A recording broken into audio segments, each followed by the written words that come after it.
Olá, eu sou o Marcos Ramon e você está ouvindo Ficções.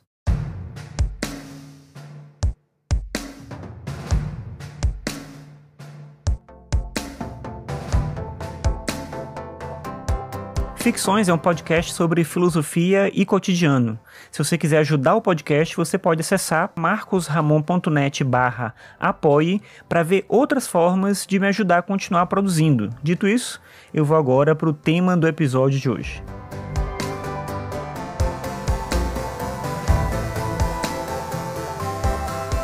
O tema do episódio de hoje é uma sugestão já antiga de uma ouvinte do Ficções, a Renata. Ela me mandou um e-mail depois que ela ouviu um episódio chamado Schopenhauer e a Primazia do Desejo. E nesse e-mail ela dizia o seguinte: Olá Marcos, tudo bom? Escutei hoje esse episódio e fiquei contente que você abordou essa questão. No fim do ano passado, fui no workshop de numerologia tântrica, mas fui meio descrente, mais porque foi um presente de uma amiga. O yogi que deu o workshop, que é tio dessa minha amiga, além de ensinar sobre conceitos da numerologia, também passou exercícios de alguns métodos de yoga, relacionando-os ao tema da numerologia tântrica. Entre os métodos de yoga, o que eu mais gostei foi o do Kundalini, que foca mais nos exercícios de respiração. Sinto que saí desse workshop transformada por ter redescoberto a yoga e passei a me interessar pela filosofia. Passei a meditar e procurar me aprofundar nos estudos, embora não tenha tido muito tempo, mas enfim. Nessa pesquisa descobri um podcast chamado Meditação, com Glória Arieira. A Glória é bastante renomada na yoga no Brasil e diz, já num dos primeiros episódios, que nós não somos seres racionais, mas antes de tudo somos seres emocionais. Além disso, diz também que nós não somos responsáveis pelo que sentimos, mas somos responsáveis pelas nossas ações sobre o que sentimos.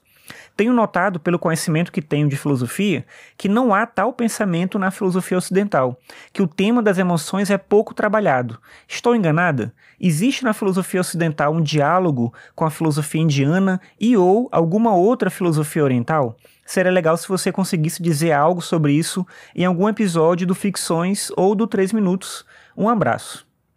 Bem, primeiro eu tenho que pedir desculpas para a Renata por ter demorado tanto para tratar do tema aqui no podcast. Na época em que ela me enviou esse e-mail eu respondi, mas o episódio mesmo eu não tinha feito. E procurando temas para essa semana eu lembrei desse e-mail e, sei lá, vai entender a memória da gente.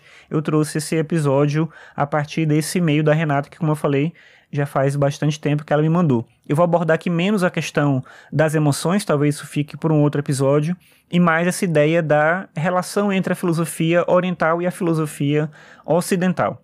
Pesquisando sobre esse assunto, eu encontrei um texto do professor Andrew Nicholson. Ele é da Universidade de Stony Brook, nos Estados Unidos. Nesse texto ele trata justamente da recepção e interpretação dos estudos sobre a filosofia indiana no Ocidente.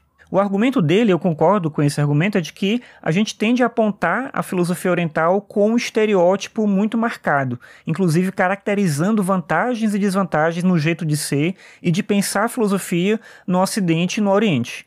Meio que como a Renata já tinha colocado lá no e-mail, a gente tende a ver a filosofia ocidental como prática, lógica, racional, e a filosofia oriental como o oposto disso. Claro que, olhando do nosso ponto de vista, a gente tende a achar que isso é melhor. Mas isso é um erro por dois motivos. Primeiro, porque a gente está tentando entender a estrutura do pensamento de outra cultura a partir da nossa cultura. E em segundo lugar, porque é muita presunção a gente crer que ser mais lógico ou mais prático, se é que nós somos mais lógicos e mais práticos que os orientais, mas enfim, que isso é de fato uma vantagem. Não tem como a gente garantir se isso é mais vantajoso se a gente não estabelecer antes os critérios que definem o que é melhor e o que é pior. E obviamente essa discussão ela é contraproducente, por isso que não vale muito a pena fazer isso. Mas, por exemplo, só para estabelecer essa relação da visão ocidental sobre o conhecimento oriental.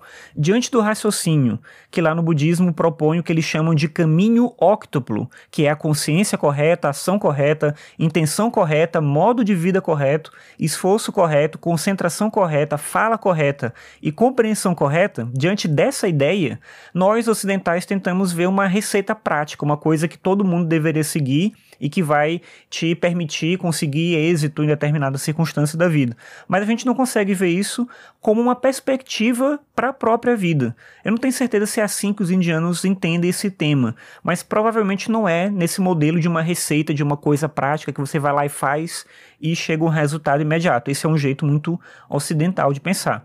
No Ocidente, especificamente, os primeiros divulgadores da filosofia indiana foram William Jones, Paul Deussen, Arthur Schopenhauer, Schlegel e Nietzsche. É importante dizer que foram divulgadores das ideias, mas nem sempre estudiosos comprometidos com a tradição filosófica indiana. Ou seja, eles utilizavam as ideias da filosofia oriental muitas vezes para os seus propósitos, adequando essas ideias às suas filosofias ou forçando interpretações que eram convenientes naquele momento. Também por isso, ainda hoje, talvez o estudo da filosofia indiana seja tão precário no Ocidente. Nos cursos de filosofia pouco se fala sobre o tema e os manuais de filosofia ignoram quase completamente a sua existência. Eu acho que isso se deve realmente a essa tendência racionalizante que faz a gente acreditar que a razão é oposta à emoção e que a tradição filosófica verdadeira é uma só e única, aquela que vem de Platão, Aristóteles e dos filósofos que habitam o nosso imaginário com suas teorias absolutamente lógicas e irrefutáveis, como se pudesse existir algo assim.